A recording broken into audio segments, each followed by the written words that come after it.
Hello नमस्कार. आज निघालेलो आहे गावी जाण्यासाठी. तर गावी जे भैरवनाथांचं मंदिर आहे तिकडे दर्शनासाठी जाणार आहोत. नवीन कार घेतली तर मग गावाला जाणंच झालं नाही. त्याच्यामुळे काय केलं आहे की आज चा दिवस ठरवला आहे सर्वांनी आणि म्हणे की जाऊन येऊया आपण, दर्शन घेऊन येऊया.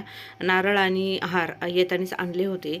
तर मुलांना पण आवडतं आमच्या गावी जाण्यासाठी वगैरे, कारण त्यांना गाव आवडतं आणि सर्वांना गावाची ओढ पाहिजेच, मी ह्या मताची आहे.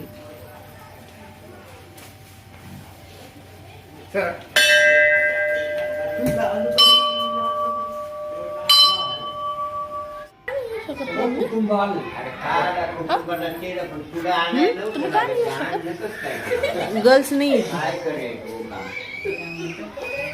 आणि बघा त्या महिला जात नाहीत त्या मंदिरामध्ये. तर विराजला किती प्रश्न पडला होता.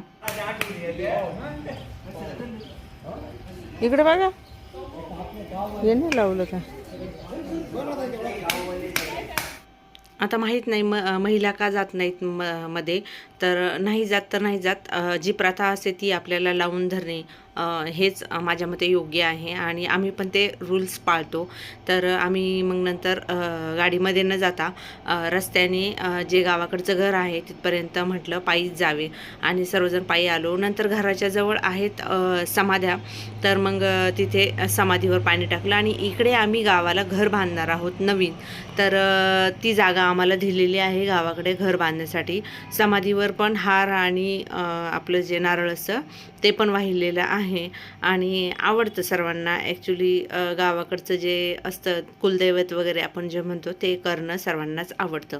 तर गावी आता घर कधी बांधणार आहोत तर तिकडे बरीचशी भर वगैरे टाकून करावे लागणार आहे. म्हणून जरा काम लांबणीवर पडलेलं आहे, पण तरी आम्ही करणार आहोत कारण आत्ताच 1 महिना झाला मनावर घेतलेला आहे. तर बघा सर्वजण मस्त मनोभावे दर्शन घेत आहेत समाधींचं आणि मुलांनी पण पाया वगैरे पडून घेतलं. आम्ही पण सर्वांनी पाया वगैरे पडून घेतलेलं आहे. आणि इकडे जे माझे मिस्टरांचे चुलते आहे त्यांचं गावाला घर आहे.